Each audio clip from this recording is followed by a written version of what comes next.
Stories like Martin and I just got back from India. Yeah.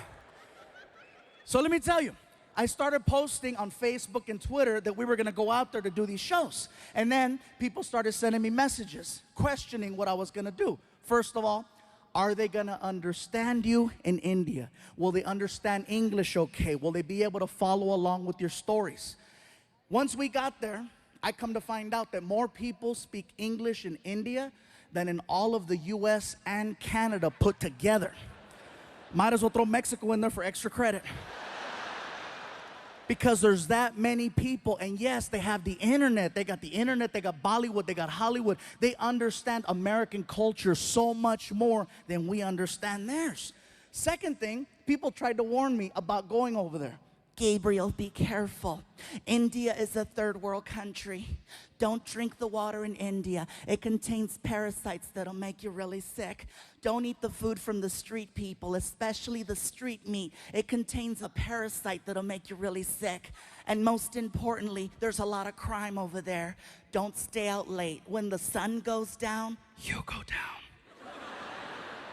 I'm like, is it that bad? So I'm like, let me get this straight. There's a lot of crime. Don't stay out late. Don't eat any of the food from the street vendors. And don't drink the water. Why does that sound familiar? That's Mexico.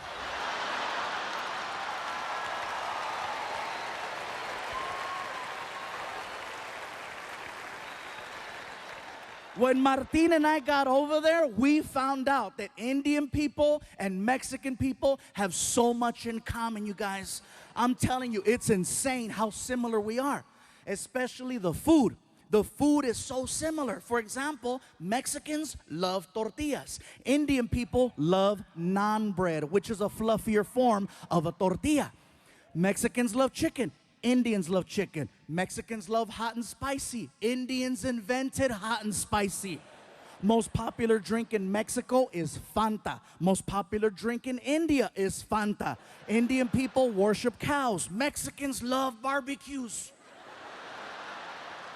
A lot of similarities.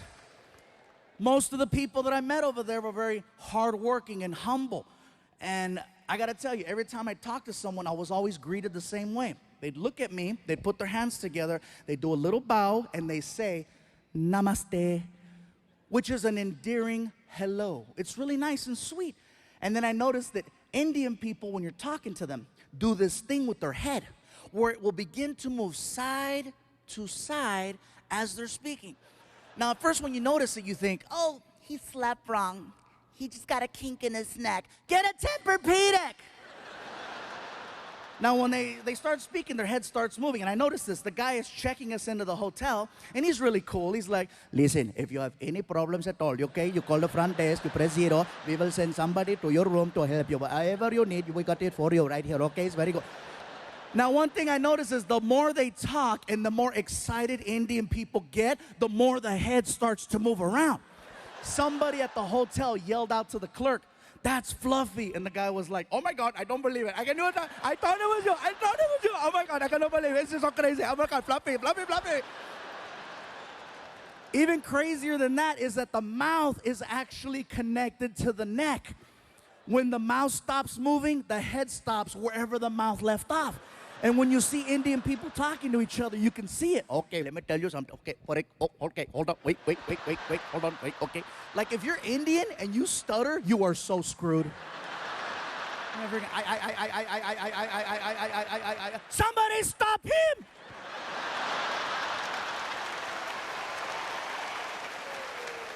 I'm not gonna lie, you guys. When I first saw this happen, I thought it was hysterical.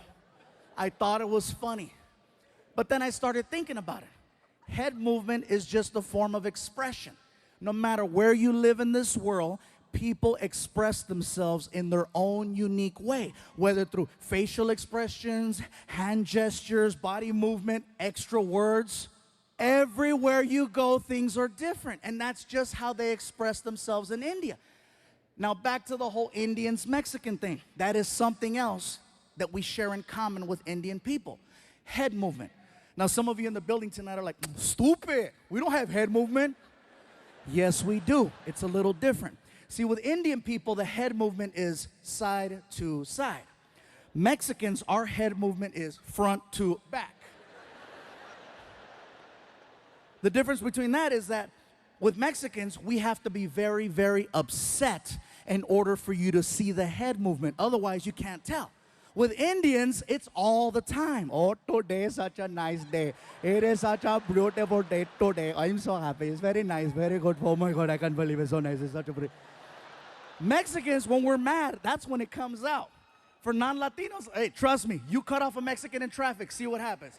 ¡Sácate, pendejo! ¡Lárgate, cabrón! ¡Quítate, desgraciado!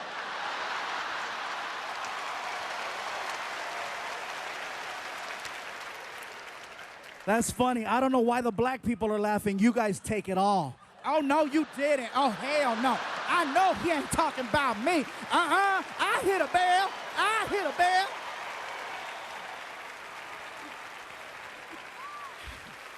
I made myself dizzy doing it.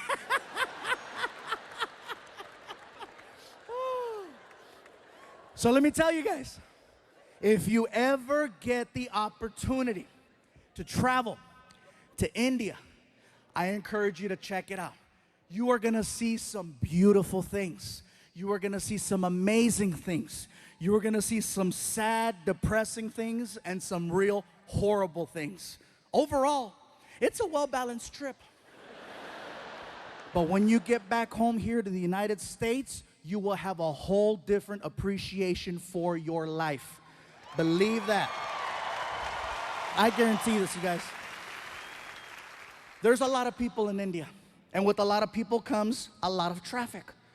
First things first, American traffic and Indian traffic, very different.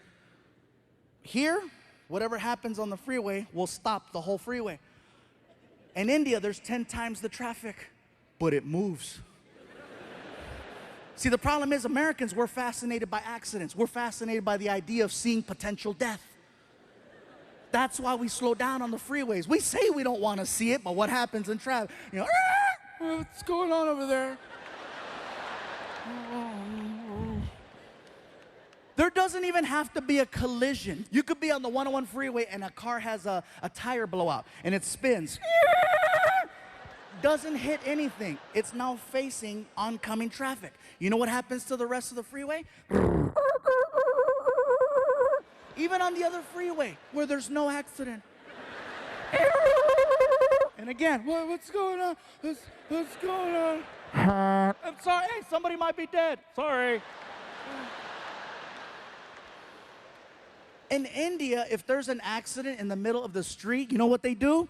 They drive right around it. They don't stop. And it's not that they're not sensitive to the situation. They are. It's just that there's so much chaos that happens on a regular basis. They just need to get to work. They do see what's happening. And believe me, they're heartfelt. You know, they'll drive around. I'm so sorry for you. Nothing stops the flow of traffic in India. They need to get from point A to point B. And so they go. If there's an accident, they drive around. If there's something blocking the street, they get on the sidewalk to go around. It's amazing the way they drive. And here's something else. No one uses turn signals over there. No one uses turn signals. They use a horn. Now, if you go to India tomorrow, from the time you get there to the time you leave, you're constantly going to hear a horn. It's an actual language when people are driving. I'll show you. You're driving? Car on your right. Car on your left. Light up ahead. They talk to each other while they're driving, and they barely miss each other every single time. Also, you'll be on the 101 freeway here, and there'll be 6 lanes. In India, you'll see 6 lanes, but guess what? You'll see 12 cars across. Yes, they have lines, but they're basically there to let you know more or less the direction you might want to go in. They're this close to each other, and even at the light, they communicate. You see everything. Cars, trucks, vans, motorcycles, pedestrians, cows, children, all waiting for the light. And they talk at the light with the horn. Very good, you can go, you can go. Welcome, you're welcome, go, go. Nothing stops the flow of traffic over there. Indian people drive. Think of ants. You know how ants travel in a straight line? And if there's something in their way like a rock, ants will split up, go around the rock and reunite or climb over the rock. Worst case scenario, they dig a hole and go under the rock.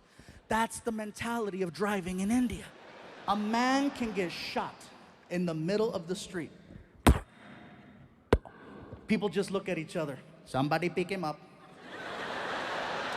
And they'll drag his ass onto the sidewalk. And if there's an accident and they need to get around, guess what's gonna happen to that guy on the sidewalk? Nothing stops the flow of traffic in India except a cow. Now, I know we've always heard the stories and the jokes about, oh, Indian people don't eat hamburgers. I asked the question and I found out. It's believed that cows are people who have died and they've been reincarnated and their new life is now the cow, which is why they don't eat them and why they give them all the love and respect in the world over there. I saw this firsthand. There's a cow crossing the street while we're driving. And the cows know, they're cocky, they know that they can cross.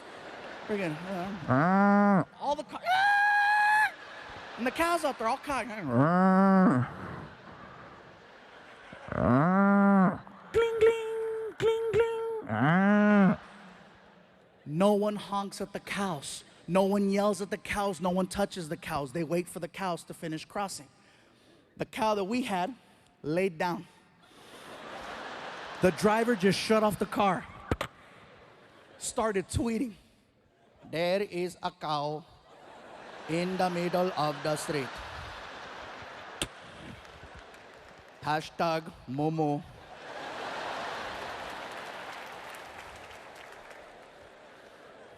I asked the driver, what's going on?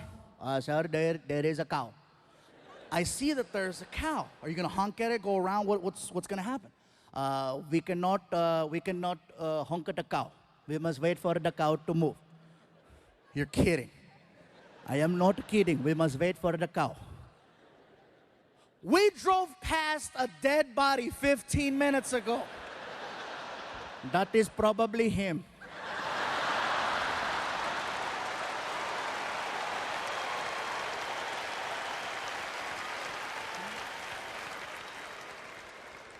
Like seriously, the driving situation over there is so intense, you guys.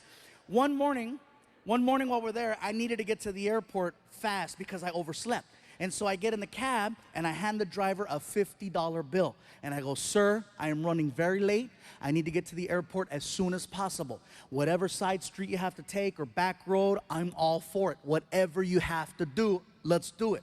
And I hand him the money and he goes, very good, let's go. And we take off. The guy is hitting anywhere from 50 to 70 miles an hour on the street. We are making incredible time. I notice that we're heading in the direction of a red light. You ever been in a car with someone and you're paying attention to what's going on and you notice that you're about to hit a red light and you know how you start to mentally and physically prepare yourself for the deceleration of the car and you start anticipating the pressure from the brake, and if you don't get the sensation of slowing down by a certain point, all alarms go off in your head and you sock the driver in the chest. Hey! Not only did I not get the sensation of slowing down, I got the opposite. He gunned it towards the light and it caught me off guard. I couldn't even scream. I was like, and then I got air. Hey, pull over, pull over. He didn't even know what he did. He looks at me, he goes, what is wrong? What do you mean, what is wrong? Dude, didn't you see the red light?